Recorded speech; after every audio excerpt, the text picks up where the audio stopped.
Bonjour et bienvenue pour un nouveau DIY dans l'atelier Parkside.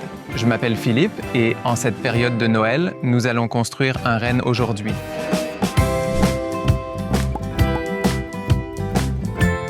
Comme toujours, tu trouveras tous les matériaux et outils dont tu as besoin en bas des instructions de montage.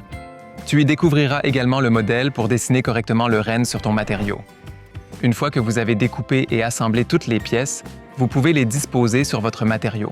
Pour que toutes les pièces trouvent leur place, tu peux par exemple te baser sur la suggestion qui se trouve aussi dans le manuel de construction en bas.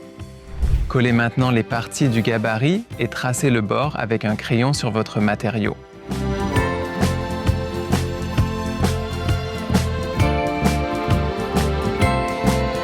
Maintenant, tu peux retirer le papier et découper les différentes parties à la scie sauteuse.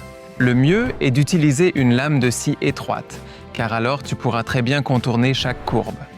À ce stade, j'ai percé un trou de 10 mm pour passer facilement le long de l'angle avec la lame de scie. De plus, il est également utile de faire des trous à l'intérieur de la plaque, afin de ne pas toujours devoir commencer ta coupe à la scie depuis le bord extérieur de la plaque. Après la découpe, tu peux arrondir les coins et bords de tes formes avec la ponceuse à bande.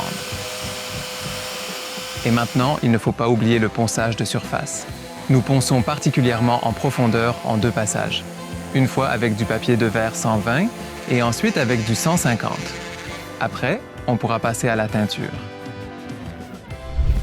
Lors de la teinture, veille tout particulièrement à appliquer une couche uniforme. Après environ 5 ou 10 minutes, tu peux essuyer la surface avec un chiffon en coton propre. Au bout d'1 heure environ, la surface est sèche. Pendant que ta teinture sèche, tu peux construire le gabarit de perçage. Pour cela, prends 3 morceaux de bois de récupération et marque la moitié de l'épaisseur du matériau sur l'un d'eux. Prends un deuxième morceau et vis-le solidement au premier en respectant précisément la hauteur de l'épaisseur du matériau. Ainsi, tu obtiens un angle en bois que tu pourras poser sur la surface du renne afin de bien aligner le trou de forage. Finira toujours par se positionner à mi-épaisseur du matériau.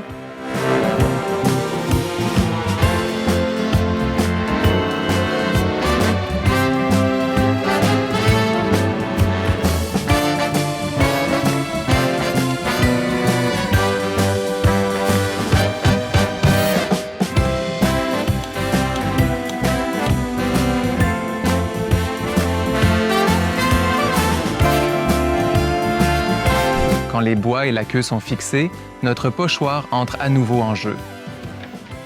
Pose doucement le pochoir sur le renne en veillant à bien aligner la patte avant et la patte arrière avec les marques faites au préalable.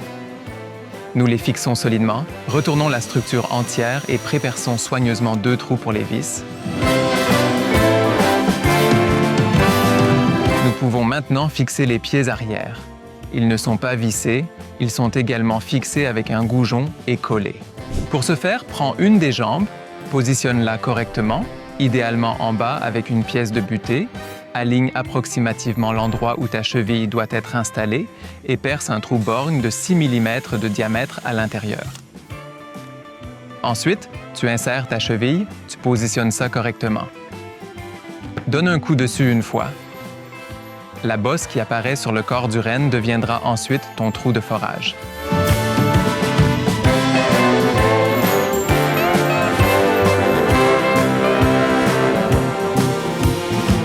Pendant que tu attends que la colle sèche, tu peux passer un peu de papier de verre sur les bords. L'avantage de la teinture, c'est que tu peux un peu dissoudre les pigments et obtenir un aspect usé. Ensuite, on va appliquer du vernis protecteur sur la surface et la peinture ne s'en ira plus.